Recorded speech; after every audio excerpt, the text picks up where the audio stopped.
خشک زمین پر پڑتی بارش کی بوندیں ایک عجیب معجزہ ہیں۔ تم نے دیکھا ہے کیسے وہ پتے پتے کو دھو کر نکھار دیتی ہیں، کیسے بنجر زمین سے ایک نئی زندگی کی مہک اٹھتی ہے اور زمین تر و تازہ ہو جاتی ہے۔ میرا جی چاہتا ہے کہ تم اور میں بھی اپنے ذہنوں کو روزانہ اسی طرح دھو کر صاف کر لیا کریں، بالکل ویسے ہی جیسے بارش درختوں کو دھو ڈالتی ہے، کیونکہ ہمارا ذہن صدیوں کی دھول سے اٹا پڑا ہے۔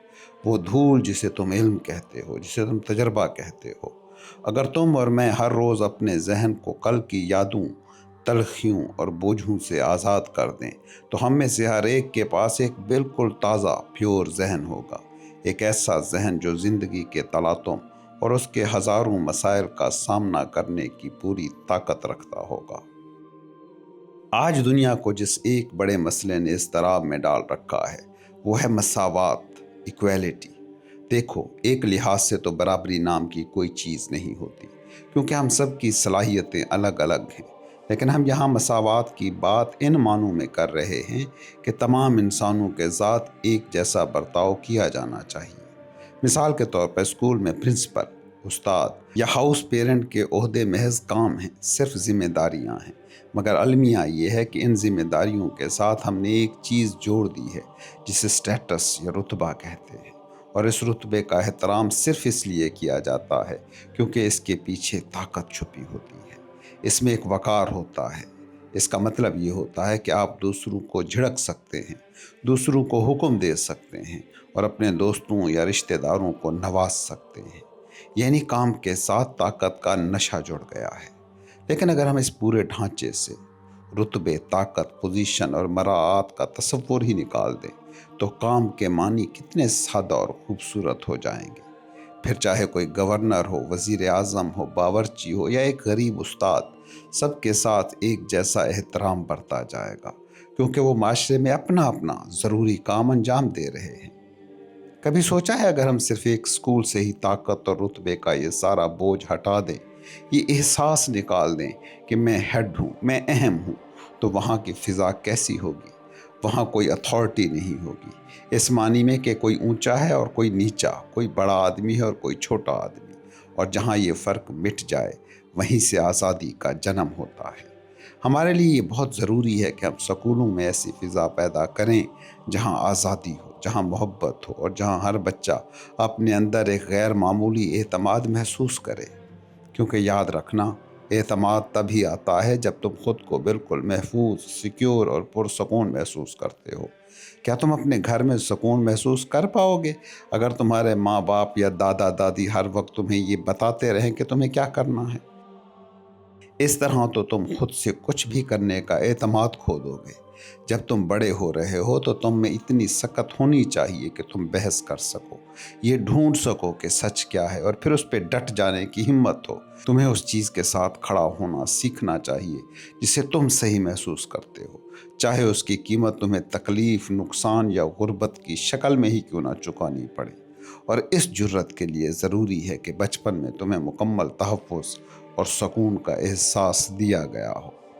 زیادہ تر نوجوان اس لیے خود کو غیر محفوظ سمجھتے ہیں کیونکہ وہ ڈرے ہوئے ہیں، وہ اپنے بڑوں سے ڈرتے ہیں، وہ اپنے استادوں سے ڈرتے ہیں، وہ اپنے ماں باپ سے ڈرتے ہیں، اس لیے وہ کبھی خود کو پرسکون محسوس نہیں کرتے، ایٹ ہوم محسوس نہیں کرتے۔ لیکن جب تم واقعی خود کو پرسکون محسوس کرتے ہو تو ایک عجیب واقعہ ہوتا ہے۔ جب تم اپنے کمرے میں جا کر دروازہ بند کر لیتے ہو اور وہاں کوئی تمہیں یہ بتانے والا نہیں ہوتا کہ کیا کرنا ہے، تو اس تنہائی اور سکون میں تمہاری شخصیت کھلنا شروع ہوتی ہے، تم خود کو سمجھنا شروع کرتے ہو، تمہاری روح کے بند دروازے کھلتے ہیں۔ تمہیں اس طرح کھلنے میں مدد دینا ہی ایک اسکول کا اصل کام ہے، اور اگر کوئی اسکول تمہیں یہ موقع نہیں دیتا تو اسکول کہلانے کے لائق ہی نہیں ہے۔ جب تم کسی جگہ پر خود کو محفوظ پاتے ہو، سیکیور محسوس کرتے ہو، جب تمہیں کچلا نہیں جاتا، دبایا نہیں جاتا، جب تم پر مرضی مسلط نہیں کی جاتی تو تم خوش ہوتے ہو، اور جب تم واقعی ریئل میں خوش ہوتے ہو تو تم کبھی شرارت نہیں کرتے۔ جب انسان دل سے خوش ہو تو وہ کسی کو دکھ پہنچانا ہی نہیں چاہتا، وہ کچھ بھی خراب نہیں کرنا چاہتا۔ لیکن ایک طالب علم کو یہ خوشی دینا آج کی دنیا میں انتہائی مشکل کام بن چکا ہے۔ کیونکہ وہ اسکول اسی خوف کے ساتھ آتا ہے کہ پرنسپل اور اساتذہ اسے حکم دیں گے اور اسے ہانکیں گے۔ تم میں سے اکثر ایسے گھروں یا سکونوں سے آئے ہو جہاں تمہیں رتبے کا احترام کرنا سکھایا گیا ہے۔ تمہارے ماں باپ کا ایک رتبہ ہے، پرنسپل کا ایک مقام ہے، اس لیے تم احترام نہیں بلکہ خوف لے کر آتے ہو۔ ہمیں ایک ایسی فضا بنانی ہے جہاں کام تو ہو مگر رتبہ نہ ہو، تبھی مساوات کا احساس پیدا ہوگا۔ صحیح تعلیم کا اصل مقصد تمہیں ایک حساس اور زندہ انسان بنانا ہے، ایسا انسان جو خوف زدہ نہ ہو اور جس کے اندر رتبے کی بنیاد پر احترام کا کوئی جھوٹا تصور نہ بٹھایا گیا ہو۔ تم پوچھتے ہو کہ ہمیں کھیلوں میں مزہ آتا ہے مگر پڑھائی میں نہیں، کیوں؟ اس کی بہت سادہ سی وجہ ہے کہ تمہارے اساتذہ کو پڑھانا ہی نہیں آتا۔ اس کے پیچھے کوئی پیچیدہ فلسفہ نہیں ہے۔ دیکھو، اگر ایک استاد کو ریاضی یا تاریخ سے عشق ہو تو تمہیں بھی اس مضمون سے پیار ہو جائے گا، کیونکہ محبت خود بخود منتقل ہوتی ہے۔ کیا تم نہیں جانتے کہ اگر ایک موسیقار پوری روح کے ساتھ گاتا ہے تو سننے والے کے اندر بھی گانے کی تڑپ پیدا ہو جاتی ہے؟ لیکن مسئلہ یہ ہے کہ زیادہ تر اساتذہ کو اپنے مضمون سے محبت ہی نہیں ہے۔ یہ ان کے لیے ایک اکتا دینے والا بوجھ ہے، ایک ایسی روٹین جس سے وہ صرف روزی روٹی کما رہے ہیں۔ اگر تمہارے اساتذہ واقعی پڑھانے سے عشق کرتے ہوتے تو تم غیر معمولی انسان بن جاتے۔ تمہیں نہ صرف کھیلوں اور پڑھائی سے بلکہ پھولوں، دریاؤں، پرندوں اور اس مٹی سے بھی پیار ہو جاتا، کیونکہ تمہارے دلوں میں ایک موسیقی بجنے لگتی۔ تمہارا ذہن اوسط درجے کا نہیں بلکہ ایک بہترین اور بیدار ذہن بن جاتا۔ اسی لیے بہت ضروری ہے کہ ہم پہلے استاد کی تربیت کریں، جو کہ بہت مشکل ہے کیونکہ بڑے لوگ اپنی عادتوں میں جکڑے ہوئے ہوتے ہیں، مگر نوجوانوں پر عادت کا بوجھ اتنا بھاری نہیں ہوتا۔ اگر تم کسی چیز سے بھی سچی محبت کر لو، چاہے پھر وہ کھیل ہو، ریاضی ہو، مصوری ہو یا گلوکاری، تو تم دیکھو گے کہ تمہارا ذہن فکری طور پر بیدار اور توانا ہو گیا ہے اور تم اپنی پڑھائی میں بہترین ہوتے جاؤ گے۔ ذہن تو خود کریت کرنا چاہتا ہے، وہ جاننا چاہتا ہے، کیونکہ وہ متجسس ٹول ہے، لیکن اس تجسس کو غلط قسم کی تعلیم مار دیتی ہے۔ اس لیے صرف طالب علم کو ہی نہیں، استاد کو بھی سیکھنے کی ضرورت ہے۔ جینا خود ایک تعلیمی عمل ہے، ایک مسلسل سیکھنے کا سفر۔ امتحانات تو ختم ہو جاتے ہیں مگر سیکھنے کا کوئی اختتام نہیں، اور تم ہر چیز سے سیکھ سکتے ہو، بشرط یہ کہ تمہارا ذہن پیور، بیدار اور متجسس ہو۔ تم کہتے ہو کہ جب ہم کسی چیز کو غلط دیکھ لیتے ہیں تو وہ خود بخود چھٹ جاتی ہے، لیکن تم روز دیکھتے ہو کہ سگریٹ نوشی غلط ہے مگر وہ تم سے نہیں چھٹتی۔ تم نے کبھی بڑے لوگوں کو سگریٹ پیتے دیکھا ہے؟ یہ ان کی عادت بن چکی ہے، وہ سالہ سال سے اس عادت کے غلام بن چکے ہیں۔ ان میں سے بہت سے جانتے ہیں کہ کسی چیز کا غلام بننا کتنی بڑی حماقت ہے۔ وہ اس سے لڑتے ہیں، خود پر پابندیاں لگاتے ہیں، مزاحمت کرتے ہیں، مگر یاد رکھنا، عادت ایک مردہ چیز ہے، یہ خود کار عمل بن چکا ہے، اور تم اس سے جتنا لڑو گے اسے اتنی ہی طاقت دو گے۔ لیکن اگر سگریٹ پینے والا اپنی اس عادت کے بارے میں ہوش مند ہو جائے، اویئر ہو جائے، اگر وہ ہر بار سگریٹ نکالنے، اسے سلگانے اور پہلا کش لینے کے عمل کو صرف خاموشی سے دیکھنا شروع کر دے، بغیر کسی ملامت کے، بغیر کسی ریزسٹنس کے، بغیر یہ کہے کہ یہ کتنی بری بات ہے، تو وہ اس عادت کو نئی زندگی نہیں دے رہا ہوگا۔ کسی عادت کو چھوڑنے کے لیے تمہیں اس کی گہرائی میں اترنا ہوگا کہ ذہن عادتیں پالتا ہی کیوں ہے۔ ذہن اس لیے عادت بناتا ہے کیونکہ وہ ان اٹینٹیو، لاپرواہ ہو جاتا ہے۔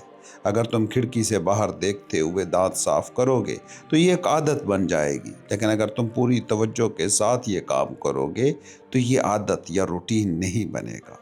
اس پر خود تجربہ کر کے دیکھو کیسے تمہارا ذہن عادت کے غار میں جا کر سو جانا چاہتا ہے تاکہ اسے کوئی تنگ نہ کرے۔ زیادہ تر لوگ کے ذہن عادتوں کی لکیروں پر چل رہے ہیں، اور عمر بڑھنے کے ساتھ یہ حالت بدتر ہوتی جاتی ہے۔ شاید تم نے ابھی سے درجنوں عادتیں پال لی ہیں۔ تم ڈرتے ہو کہ اگر تم نے وہ نہ کیا جو تمہارے ماں باپ کہتے ہیں، یا وہاں شادی نہ کی جہاں وہ چاہتے ہیں، تو کیا ہوگا؟ تمہارا ذہن ابھی سے ایک مخصوص ڈگر پر چلنے لگا ہے، اور جب تم لکیر کے فقیر بن جاتے ہو تو چاہے تمہاری عمر 10 یا 15 سال ہی کیوں نہ ہو، تم بوڑھے ہو چکے ہو۔ تم اندر سے گل سڑ رہے ہو۔ تمہارا جسم تو جوان ہو سکتا ہے مگر تمہارا ذہن اپنے ہی بوجھ تلے دبا ہوا ہے۔ اس لیے یہ سمجھنا بہت ضروری ہے کہ ذہن ہمیشہ عادتوں کی پٹڑی پر ہی کیوں دوڑنا چاہتا ہے اور سوال کرنے سے کیوں ڈرتا ہے۔ اگر تم یہ کہتے ہو کہ میرا باپ سکھ ہے اس لیے میں بھی سکھ ہوں اور میں بال بڑھاؤں گا بغیر کسی تحقیق کے، بغیر کسی سوال کے، تو تم ایک مشین ہو۔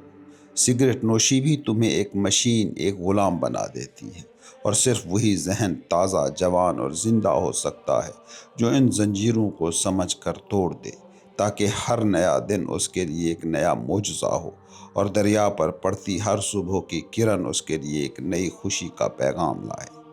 تم پوچھتے ہو کہ جب بڑے لوگ سنجیدہ ہوتے ہیں تو ہمیں ڈر کیوں لگتا ہے، اور وہ اتنے سنجیدہ ہوتے کیوں ہیں؟ کبھی سوچا ہے کہ سنجیدہ ہونے کا مطلب کیا ہے؟ کیا تم کبھی سنجیدہ ہوئے ہو؟ کیا تم ہر وقت صرف ہنستے کھیلتے رہتے ہو، یا کبھی ایسے لمحات بھی آتے ہیں جب تم بالکل خاموش اور سنجیدہ ہو جاتے ہو، کسی خاص وجہ کے بغیر، بس ایک گہری سنجیدگی؟ اور بڑوں کی سنجیدگی سے ڈرنے کی کیا ضرورت ہے؟ کیا تم اس لیے ڈرتے ہو کہ وہ تمہارے اندر کچھ ایسا نہ دیکھ لیں جو تم خود اپنے اندر پسند نہیں کرتے؟ ہم میں سے اکثر ان باتوں پر غور ہی نہیں کرتے۔ سنجیدگی کئی طرح کی ہوتی ہے۔ کچھ لوگ بہت سطحی چیزوں پر سنجیدہ ہوتے ہیں، جیسے ساڑی خریدتے وقت پوری دکان چھان مارنا اور گھنٹوں صرف کر دینا۔ کچھ لوگ عبادتوں کے وقت یا قوم پرستی جیسے نظریات کے بارے میں بہت سنجیدہ ہوتے ہیں۔ کیا تم جانتے ہو قوم پرستی کیا ہے؟ یہ احساس کہ میرا ملک، میرا وطن، چاہے صحیح ہو یا غلط، یہ سوچنا کہ ہم سب سے عظیم ہیں اور باقی سب کم تر۔ جب ہم خود کو ایک خاص ملک کے ساتھ جوڑ کر فخر محسوس کرتے ہیں تو ہم دنیا میں نفرت اور تقسیم پیدا کرتے ہیں۔ قوم پرستی ایک جھوٹا خدا ہے، مگر لوگ اس کے لیے مرنے مارنے پر تیار ہو جاتے ہیں، اور اسی سنجیدگی کا فائدہ سیاستدان اٹھاتے ہیں۔ لیکن ایک اور سنجیدگی بھی ہے، وہ سنجیدگی جو کسی خاص نتیجے یا مقصد کی محتاج نہیں ہوتی، جو تب پیدا ہوتی ہے جب ذہن کسی مفاد کے پیچھے نہیں بھاگ رہا ہوتا۔ تم پوچھتے ہو کہ تقدیر کیا ہے؟ دیکھو، سوال پوچھنا دنیا کا آسان ترین کام ہے، مگر تمہارے سوال کے معنی تبھی ہیں جب وہ تمہارے وجود پر اثر انداز ہو اور تم اسے لے کر واقعی سنجیدہ ہو۔ بہت سے لوگ سوال پوچھ کر بھول جاتے ہیں، جیسے کسی نے سوال پوچھا اور پھر جمائی لینے لگا۔ تقدیر کا یہ مسئلہ بہت پیچیدہ ہے۔ دیکھو، اگر کوئی سبب کاز پیدا کیا جائے گا تو اس کا نتیجہ، رزلٹ، لازمی نکلے گا۔ اگر لاکھوں لوگ جنگ کی تیاری کریں گے تو ان کی تقدیر جنگ ہی ہوگی، چاہے وہ امن کے کتنے ہی گیت کیوں نہ گا رہے ہوں۔ اسی طرح جب صدیوں سے خاص تہذیب یا کلچر پروان چڑھتا ہے تو وہ ایک ایسا دھارا بن جاتا ہے جس میں عام انسان تنکے کی طرح بہتا چلا جاتا ہے۔ اسے تم تقدیر کہہ سکتے ہو۔ اگر تم ایک وکیل کے بیٹے ہو اور تمہارا باپ بضد ہے کہ تم بھی وکیل بنو، اور تم اپنی پسند کے خلاف اس کی بات مان لیتے ہو، تو تمہاری تقدیر وکیل بننا ہی ہے۔ لیکن اگر تم انکار کر دو، اگر تم وہ کرو جس سے تمہیں سچی محبت ہے، خواہ وہ مصوری ہو، لکھنا ہو یا فقیری، تو تم اس دائرے سے باہر نکل آئے۔ تم نے اس تقدیر کو توڑ دیا جو تمہارے لیے طے کی گئی تھی۔ یہی حال تہذیبوں کا ہے۔ اسی لیے میں کہتا ہوں کہ صحیح تعلیم وہ ہے جو تمہیں روایتوں کے بوجھ تلے دبنے نہ دے، جو تمہیں کسی خاص نسل، ثقافت یا خاندانی تقدیر کا قیدی نہ بنائے، جو تمہیں ایک مشین نہ بننے دے۔ جو انسان اس پورے عمل کو سمجھ کر تنہا کھڑا ہونے کی جرات کرتا ہے، وہ اپنی رفتار خود پیدا کرتا ہے، اور جب اس کا ہر قدم جھوٹ سے سچ کی طرف ہوتا ہے تو وہ تقدیر کی زنجیروں سے آزاد ہو چکا ہوتا ہے۔